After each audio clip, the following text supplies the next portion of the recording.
السلام عليكم ورحمة الله تعالى وبركاته. مرحبا بكم معايا فيديو جديد إن شاء الله. مرحبا للناس الجدد اللي انضموا لينا، ولا كنتو كتشوفوا قناتي أول مرة كنتمنى أنكم تعاونوني بالاشتراك وبالمتابعة، ولا عجبكم المحتوى خليو لي لايك، وشكرا للجميع.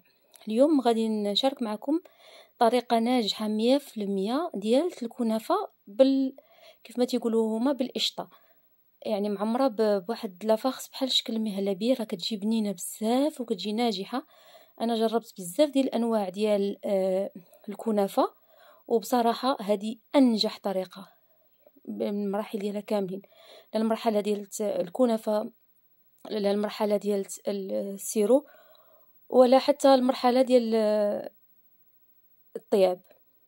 فجميع الاسرار ديالها وجميع الاخطاء اللي كنت كندير ودركتهم من بعد البحث، ومن بعد ما جربت بزاف الوصفات كلهم جمعتهم لكم في هذا الفيديو. جميع الاسرار بالتفصيل ديال الكنافه باش تصدق لكم ناجحه ان شاء الله 100%، ونفعكم ان شاء الله، خاصه في الشهر الكريم ان شاء الله. الله يبلغنا رمضان لا فاقدين ولا مفقودين. اول حاجه غادي نبداو بها قبل ما نبداو في الكنافه هي السيرو او العسل، كيف ما كيقولوا لي هما الاخوان ديالنا الشرقيين، القطر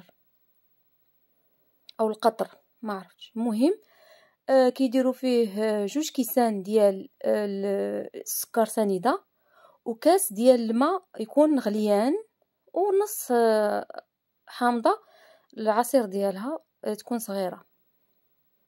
راه الماء كيف ما شفتوا معايا مغلي، داكشي علاش عاود استعنت بشي حاجه حين جاني سخون بزاف. وغادي نبقى نحرك في هاد المكونات مزيان غير على البارد بحال ما هكا حتى كيبدا كيذوب معنا هذاك السكر، ومن بعد نعصروا عليه هذيك نص حامضه، نحركو مزيان مزيان مزيان، وعاد باش نديروه على نار تكون متوسطه ما تكونش مهيله هنايا، ونبقاو نحركو ما نزقاوش بالتحريك. من هادو من بين لي زاستيس باش تنجح لكم ان شاء الله هاد القطر هذا، حيتاش راه ماشي سهل صراحه، ماشي بحال العسل ديال البسبوسه كيكون خفيف، كيكون تقريبا نفس الكميه ديال السكر، نفس الكميه ديال السنيده ديال الماء، فكيكون خفيف ودغيا كينجح. اما هذا فصعيب، راه ممكن ان تساليه وتسقي به ويرجع لك سنيده يعني يتحجر.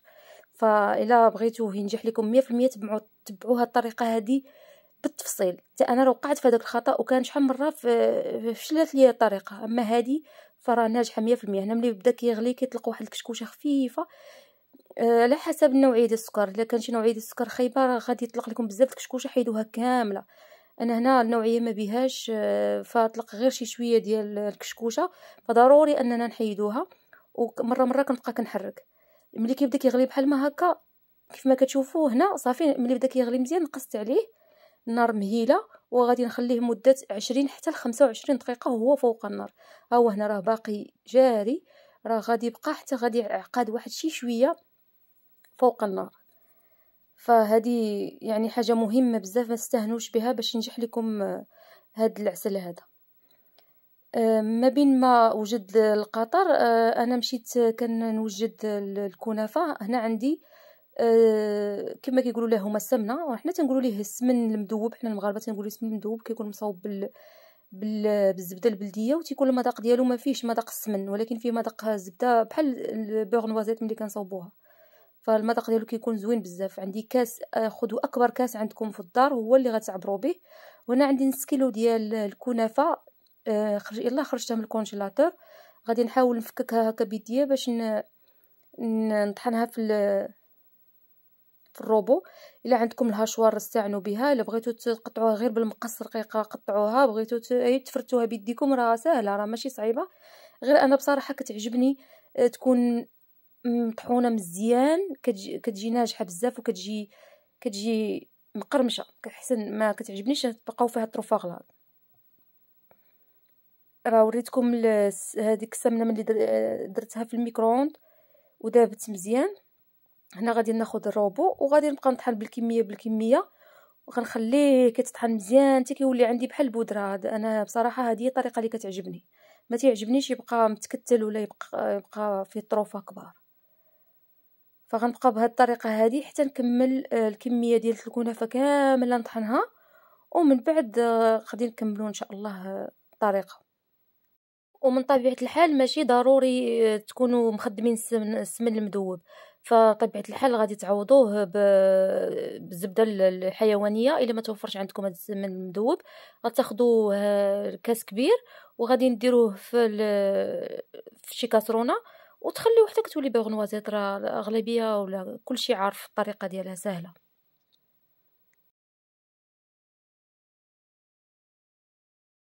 صافي هنا كملت الكمية كلها كما كتشوفوا راه كتجي بحال البودرة كتجي زوينة. طحنتها مزيان ومن بعد غادي ناخذ واحد 3 المعالق كبار ديال السكر كلاصي وغادي نغربل من الفوق حيت كيكونوا فيه تكتلات. غادي تقولوا لي غادي تجي حلوه، ما غاديش تجي حلوه بزاف بالعكس. والدور الاهم ماشي احنا ما غاديش نديروا هذا السكر هذا باش لسبب يعني التحليه، وانما هو اللي كيعطي هذيك القرمشه. الكنافه كتبقى محافظه على هذيك القرمشه ديالها وما ما كتجيناش رطبه حيتاش الحلاوه ديالها هي في ديك التقرميشه ديالها. هنا غادي ناخذوا هذيك الزبده المذوبه بالكميه، يعني بشويه بشويه، ما تكبوهاش كامله نيشان. خاصه كنخاطب البنات المبتدئات ولا اللي اول مره غادي يديروا كنافه، عندكم تكبوها كامله راه غادي تعذبكم وغادي تشد في بلاصه واحده. بشويه بشويه بطريف بطريف حتى نلبسوا هذيك الكميه ديال الكنافه كامله بهذيك السمنه. وبالنسبه للناس اللي ما متوفرش عندهم هذه السمنه هذه غنحط لكم ان شاء الله الطريقه ديالها، انا مصوبها غير في الدار. ولا ما كانتش متوفره عندكم ممكن تاخذوا هذاك الكاس الكبير اللي عامر ديال السمنه، غادي تعوضوه بكاس ديال الزبده الحيوانيه اللي غادي ديروها فوق. ديروها في كاسرونه وديروها بوغ نوازيت. الناس اللي ما عارفينش بوغ نوازيت فكنديروها يعني بحال كنعسلوها بحال كنتحمر، كتبقى فوق البوطه، كطلق واحد الكشكوشه كنحيدوها كتبقى حتى كيتبدل اللون ديالها، كيولي غادي اللون ديال ماغون شي شويه. فديك الساعه كنحبسوا عليها وكتولي عندنا زبده خاليه نهائيا من الحليب، وكيولي المذاق ديالها غادي لهاد السمنه هذه. هذا هو المول هذوك واحد من دوك لي مول اللي كنشاركت معكم في المشتريات ديالي من بيم. فهنا اول مره غادي غنستعمل الكبير فيهم كاع اللي فيه 36 سنتيمتر. دهنته مزيان وانا متاكده انه ما غاديش يلصق لانه طفل، ولكن غير باش هذيك السمنه اللي دهنت غادي تعاون على اللون ديال الكنافه تجي محمره وزوينه. فغادي نبقى ناخذ بالكميه بشويه بشويه كيف ما كتشوفوا. انا حاولت انني نخلي تفاصيل، غير زربت وما قطعتش بزاف ديال الفيديوهات. حاولت انني نعطيكم التفاصيل يعني وكل شيء باش تنجح معكم ان شاء الله هذه الوصفه. كان نوزع الكنافه وكنضغط مزيان بيدي، خصنا نضغطو مزيان باليد. كاين اللي كيستعن بشي حاجه ثقيله كيتغط بها، انا الصراحه كنخدم غير يدي وصافي. وضروري ما ترفعوا هذوك الجنيبات. كان عندكم شي مول قصير بحال هذا ديروه، كان عندكم مول طويل حتى هو عادي، حتى هو ممكن تستعملوه، غير ما تعليوش بزاف هذوك الجنيبات باش تجيكم الكنافه يعني قصيره وكتجي هكاك انجح. هنا غناخذ من بعد ما صوبت مباشره، من بعد ما كنوجد الكنافه وكنسطحها في المول، كنحطها وكندوز باش نصاوب الكريمه اللي فيها 3 الكيسان ديال العنبه عامرين ديال الحليب، و4 ديال المعالق كبار، ما يكونوش بومبي، ما يكونوش يعني عامرين بلا قياس، يكونوا غير المعلقه عامره وصافي ديال يعني 4 المعالق ديال النشا. وكديروا ساشي ديال الفاني، ولما انا ما توفرش عندي ساشي ديال الفاني، عندي الفاني ليكيد، غادي ناخذ واحد الكميه بسيطه وغنديرها حتى هو راه كيجي زوين بزاف. غنحركو مزيان هاد الخليط هذا. كيف ما كتعرفوا الحليب ملي كنديروا ليه نشا كتلصق هذيك النشا لتحت، كنحيدوها كنخلطو مزيان حتى كيولي الخليط متجانس، وكنرفعوه فوق نار متوسطه مع التحريك المستمر، ما نزقاوش عليها بالتحريك حتى كنتحصلوا على هذا القوام هذا اللي كتشوفوه. ومباشره كندوزو باش نكبوها فوق الكنافه محدها باقا سخونه، لان هاد الخلطه هذه دغيا كتجمد وكتشد لا فورم ديالها. فهي باقا سخونه. غناخذ الطاوه ديال الكنافه صافي ونصب عليها الخليط ونبدا نوزع فيه. وراه غادي تشوفوا بانكم كتقدروا تحكموا فيه بسهوله، وطبقه كتجي رقيقه وكتجي زوينه. وملاحظه، حاولوا انكم تعطيو وقت لهاد الكنافه اللي كنتو بغيتو تصوبوها، لان معروف على لا باتيسري يعني العالم ديال المجال ديال الحلويات بصفة عامة كيبغي الخاطر وكيبغي الإنسان يعطيه وقت، ما يكونش معصّب ولا يكون مزروب ولا شي حاجة، شوية د الوقت وشوية د الخاطر. يعني ملي نديرو الكنافة نسطحوها مزيان ولا نسقوها مزيان هاديك لاباط ونصاوبوها مزيان من الجناب، وملي نكبو عليها لا كريم من تحت هي نعطيوها وقيتة ديالها نصاوبو السطح ديالها مزيان، ماشي تكون جهة عامرة وجهة خاوية، لا بالعكس نعطيوها الخاطر ونصاوبو جميع البليصات. صافي من بعد ما وزعت الكريمة غادي نحاول أنني نغطيها كاملة بالكنافة. فملي تكونوا كتصاوبوا هذيك الطبقة الأولى ديال الكنافة ديروا بحساب أنكم تخليو تقريبا نفس الكمية، ما تخليوش كمية أقل باش تقدكم أنها تغطي لكم، عندكم تغلطوا وتخليو غير كمية قليلة وما تقدكمش أنها تغطيو السطح ديال الكنافة. صافي أنا بقيت كنزيد في هذاك الكنافة حتى غطيت جميع السطح ديال هذيك الكريمة.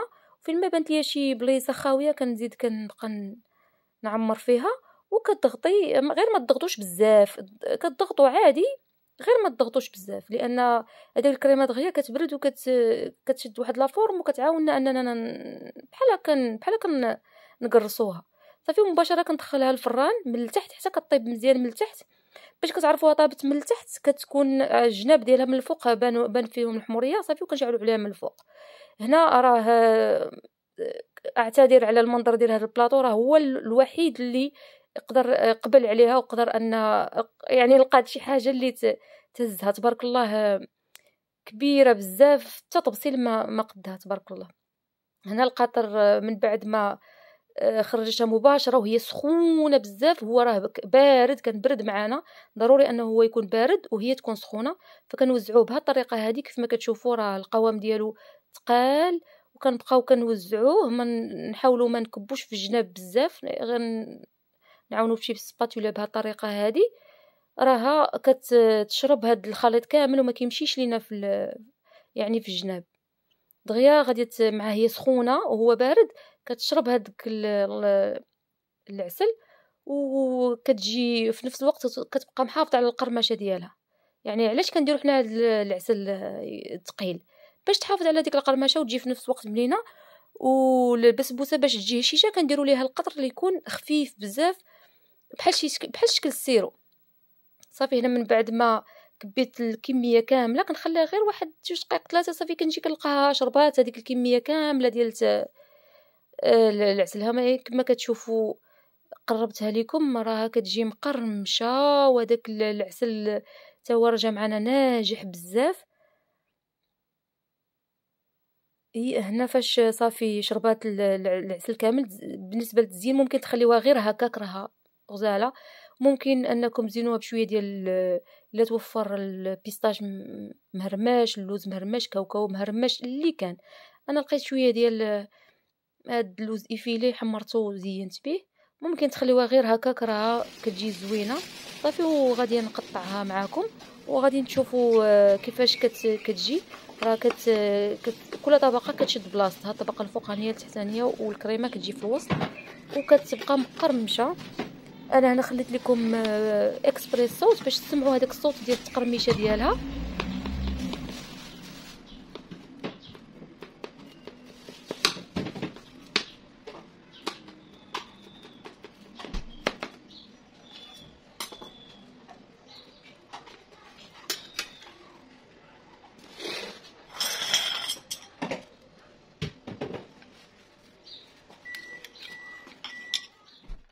هنا الشكل ديالها عن قرب، شوفوا شحال كتشهي، جات زوينه محمره، منظرها زوين، كتستحق فعلا التجربه. كنتمنى انكم تجربوها. كما كتعرفوا انها كتباع غاليه، كيبيعوها ناس بروفيسيونيل اللي كيصايبوها مزيان، كتباع غاليه بزاف للطرف.